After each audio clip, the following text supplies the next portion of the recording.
In Colleton County, Fire and Rescue pushed out an alert that the McGrady Dam had the potential to fail. Although it did overflow onto the roadway, the spillway worked.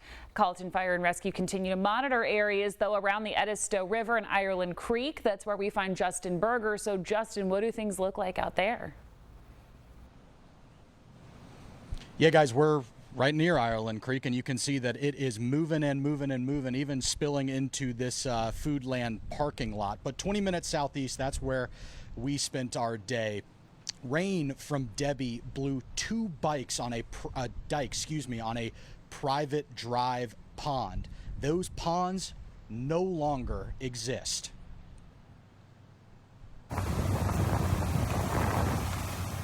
pond that once was. The emergency overflow was going as hard as it could go, and I quickly realized that we had too much water coming in and not enough going out. So I feared it was going to blow that dike out, and within 30 minutes of me seeing it for the first time, we didn't have a lower pond anymore.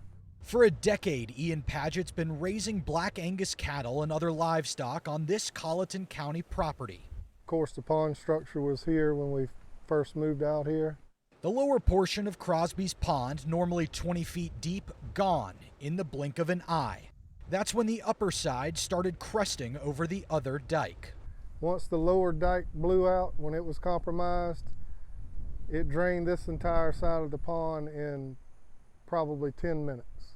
Nearly 20 acres of water flowing into Black Creek and then Salkehatchie Swamp, snapping trees, sounding off like gunshots.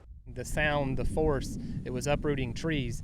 Those are messages that we try to tell people is the water is dangerous. Don't walk through floodwaters, don't drive through floodwaters. You know, again, 6 inches can float a car. Padgett's Drive gone. Not going to be our main entrance for a little while now. But fortunately, nobody got hurt. You know, I live here with my 2 teenage boys, and we were all good. We just messed with a lot of water yesterday. And at times, Kavanaugh Road was flooded 2 feet deep after that pond broke. Padgett tells us that it'll cost him around 6 figures to fix those ponds and a whole lot of clay. The work begins when it gets dry outside. Guys, we don't think that's anytime soon. I'm live in Colleton County. The American Red Cross is recruiting local volunteers to help with shelters. Accelerated training will be provided to get new volunteers up to speed quickly. The Red Cross right now has more than 770 trained disaster workers on the ground across 4 states. They do say, though, more local help is needed. Live from ABC News 4 in Charleston, this is ABC News 4 at 6. And first at 6, there is a risk of flooding once again tonight as we get drenched from Tropical Storm Debby. Storm Tracker Chief Meteorologist Dave Williams. Dave, I am wishful thinking of when the rain could stop, but I feel like it's coming in rounds as we move through the next 24 hours. Absolutely. We are going to see chances for rain for at least the next 24 hours. And what I want to show you right here, we're looking out onto the ICW. I love this view. We show it quite a bit. And this is the Isle of Palms Marina right back there. And if you look to the north up here, you've got Capers and Dewey's Island. And beyond that, you have Bulls Bay. I think that's about where we're going to see Debby come on shore within about 6 hours or so. So it's very close to the coast. It's going to push inland. I know it looks like it's strengthening. It's not actually strengthening because it's not organized at all, but it is going to move inland as a tropical storm. It's not going to have any time to get any stronger than that. As far as what we have outside right now, it looks like it's not raining, maybe even some clearer skies up to the north, up the ICW. A little bit of light rain at the Charleston airport, 78 degrees outside right now. Go ahead and take a look at our storm tracker day. That's going to continue through tomorrow. We're going to see downpours from time to time. Flash flooding is likely. We saw a downpour move through around Walterboro earlier today. That put down a quick 1 to 3 inches. in a very short period of time. That's going to cause creek and river flooding, and we're going to see gusty winds and a rough ocean. Now, with the ground as wet as it is, it's very soft, so even a wind gust is going to be enough to topple a couple of trees, so that could cause some power outages. They should be very, very spotty because the winds aren't going to be that high. Tropical storm warning is in effect for all of us. We're looking at a flood warning for many of us. This green shaded area, Berkeley County, Charleston County, Dorchester, Colleton, all under a flood warning, and back here near Walterboro, St. George, along I-95, flash flood warning. Get away from that flood water, get to higher ground, and never drive through a flooded roadway. There's that rain right along I-95 from Debby, and we are looking at the rotation coming back around the backside of the system. Center is somewhere right in here. It's not really organized at this point. It is bringing heavy rain in up around Wilmington, Myrtle Beach, and pushing that back into the PD. That will wrap around over top of us overnight tonight. There you see it, coming all the way in off the ocean and back over top of us. That'll continue as Debby pushes inland. As we take a look at that forecast, there's some rain right now. We'll see scattered showers through the evening, some of it heavier from time to time, and we're going to see some of that heavy rain even as we head toward midnight.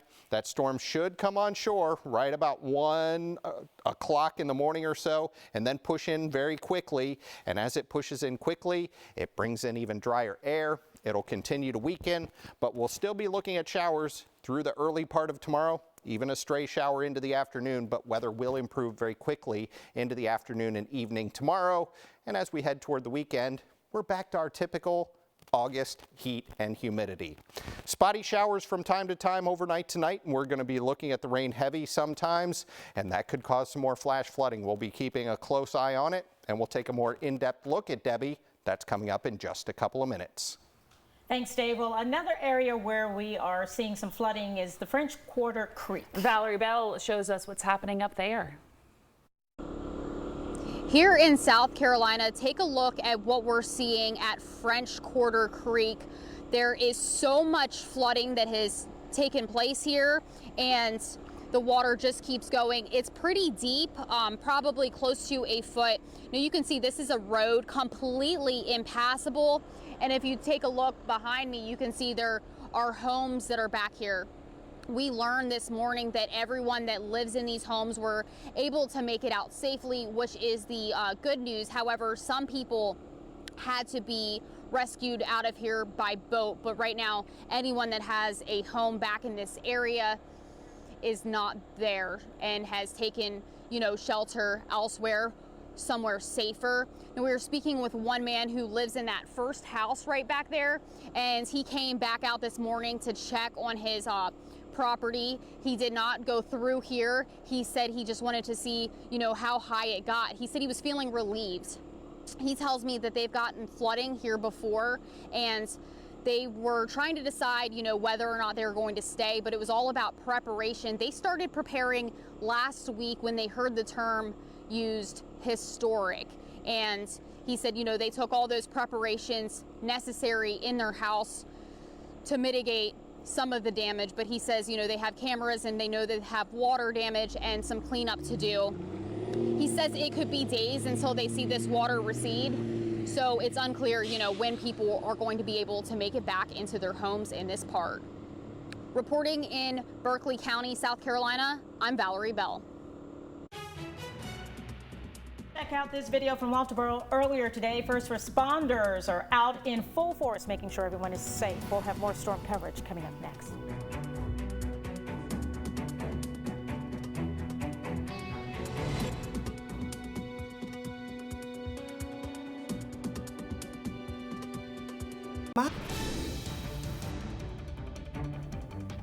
State and local officials still concerned about flooding around the Edisto River, so much so law enforcement making house calls today. Oh yeah, Scott Eisberg is live in Dorchester County tonight with a warning that they're giving neighbors there. Scott? Hey guys, hello from Dorchester County. Shad Road out in Givens. This is the area that they are certainly going to be worried about because it's not a very big road. And if you look behind me, that is the Edisto River through those woods. And right over here, if Sam could move over this way, that is a swamp. And this road fills up in between the two. It is not a good situation. Talked to residents over here who said it's flooded about 12 times in the last 35 years. And it gets as high as about 5 feet. I'm 5'8", so that is awfully high to be having waters come over the road. As for the residents here, they know Dorchester County is behind them. The first responders are behind them. They came around today, knocked on doors, told them this is what we can do for you. They were not telling them they have to get out. They were not evacuating them. Most of the folks on this road kind of know the deal. They've been through this drill. They're helping each other out. They have sandbags if they need them. A lot of the houses are elevated. A lot of people have John boats that they could float out of here, if you will,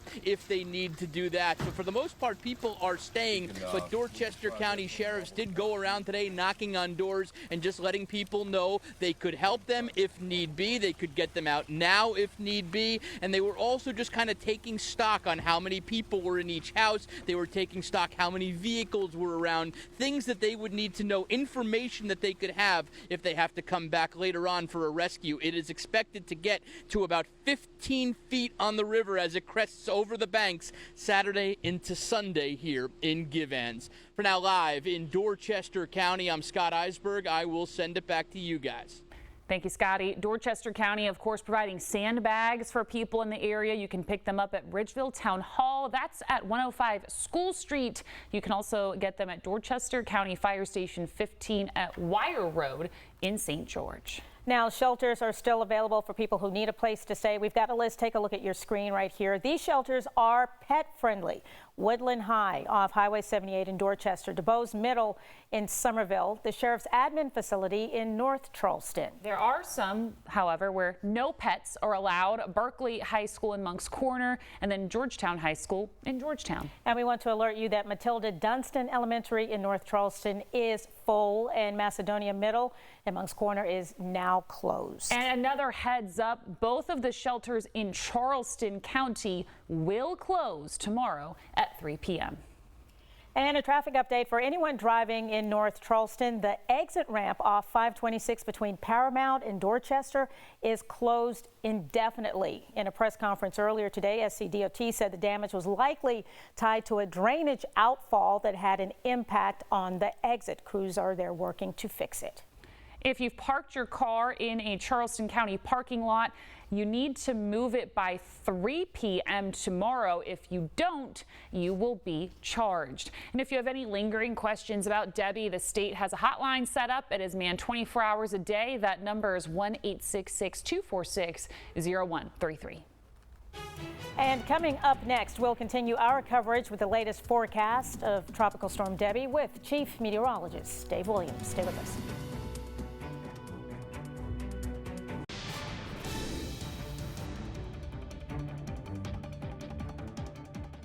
Well, the outer bands of Debbie started to move in on Monday. It's Wednesday now. We're going to be dealing with this system through at least Thursday. We knew it was going to be a long haul, and this is the last punch that we're going to get from Debbie. It's been a long fight, but we're almost done, and hopefully we make it through just fine. This is what we have for you with Tropical Storm Debby. We're going to feel the impacts through the day tomorrow. Brief heavy downpours, another 2 to 4 inches of rain are possible. I'm hoping we're toward the lower end of that. Some spots may get a little bit more than that, and that's going to cause flash flooding. We have flash flooding going on I-95 in Dorchester and Colleton County, so seek higher ground if there's flooding nearby. Creek and river flooding will continue through the weekend into early next week, and wind gusts of over 30 miles an hour overnight tonight into your Thursday. There's the latest on Debbie. 60-mile-an-hour winds. It was forecast to intensify. It did intensify. However, it's not very organized because those showers and thunderstorms with the gusty winds are somewhere out there, not near the center of the storm. The center of the storm only about 50 miles off the coast, and it will push inland late tonight or early tomorrow morning. Here's how the National Hurricane Center's official forecast shapes up for Debbie, and as it comes on shore, the winds may pick up a little more. but out over the ocean, not near the center. In fact, we're going to be lucky to see those wind gusts up over 30 miles an hour. Once it moves inland, it'll move inland very quickly on Friday, 2 o'clock in the morning. It's already up near the North Carolina and Virginia border as a tropical depression. Then it meets a cold front and it heads up to the Canadian Maritimes, no longer our problem at all. But it is still our problem now into the day Thursday. That's why tomorrow is a storm tracker day. We're going to be dealing with that rain in the moderate impact level, not the extreme level like we saw the other day. We're going to get more flooding. We've got some flooding going on right now, flash flooding in parts of the area, and we've also got some standing water. Creeks and rivers are going to rise.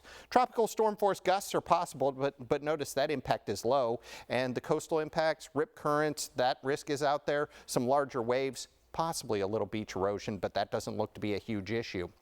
The high threat for flooding mainly tonight, up from Wilmington to Myrtle Beach and back into the PD. We're in the moderate threat for flash flooding this evening, and we're already seeing some of that, slight a little bit farther south and west. That gets much better tomorrow. We're in the slight threat for flash flooding tomorrow, so it continues to go down, but we still could see heavy downpours. Flash flooding is possible, and the creek and river flooding will stick around for a while.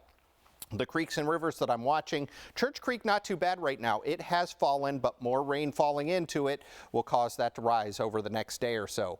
Moderate flooding occurring on the French Quarter Creek, moderate flooding occurring on the Ireland Creek, where there is a flash flood warning in effect right now, so some of that water will likely drain into this basin. And then it all gets into the Edisto River there. Major flooding forecast as we go into our Monday. This is what we have outside right now, 78 degrees. Northwesterly winds have certainly picked up, 23 miles an hour, and we will see some higher gusts. We've got the highest wind speed right now in Charleston. Not a surprise, we're close to the center of Debby, which is out over the Atlantic Ocean, and there's that gust. 35 miles an hour. So every once in a while, we will see some wind gusts that are higher, and that's to be expected from a tropical system. That's also why we're under a tropical storm warning along the entire coast of South Carolina. That is out until further notice. As we go ahead and zoom in a little bit closer, there are some light to moderate rain showers around the Charleston metro, down across Wadmalaw, stretching back toward Hollywood and Ravenel. We've got some moderate rain just to the north of Moncks Corner. Most of that's probably out over Lake Moultrie. And we are seeing the rain right along I-95. We'll continue to see more rounds rotate in from the north overnight tonight, so the rain direction has changed. They'll be coming in from the north because the storm is moving off to the north. Scattered showers and thunderstorms likely this evening. The dry air that this storm system ingested yesterday has all but dried up. So it's now over the water, but it's not going to be there long, so it won't have time to intensify. As we go ahead and take a look at Futurecast, there's the rain at 6 p.m. wind forward. Every once in a while, we'll see a band of heavier rain overnight tonight. By 5 p.m. tomorrow, things are looking much better. Then as we go into our Friday, we might even see some sunshine early, but by the afternoon, sea breeze flares up. We heat those temperatures up. We'll see a couple thunderstorms, and it's going to be the same deal as we go into our Saturday. Sunshine early, thunderstorms in the afternoon. Right now, we've got those temperatures dropping back to about 76 overnight. Rounds of heavy rain and occasional gusty winds like we're seeing right now. 83 tomorrow, breezy with showers and a gradual improvement later on in the day.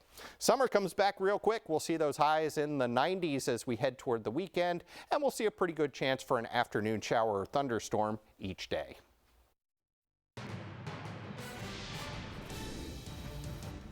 And while Debby is still not over, some business owners in Moncks Corner are already in cleanup mode. And we now know it was an EF1 tornado that ripped through the town, leaving debris, but miraculously no injuries. Our Claire Weber gives us a look now at the damage and cleanup efforts. Moncks Corner is one of the areas in the Lowcountry hit hardest by Tropical Storm Debby so far. The National Weather Service confirmed a small tornado hit this area late Monday night. Picking up the pieces. We have physically never seen this kind of damage. That's what business owners off Highway 52 in Moncks Corner are doing after being hit by a tornado.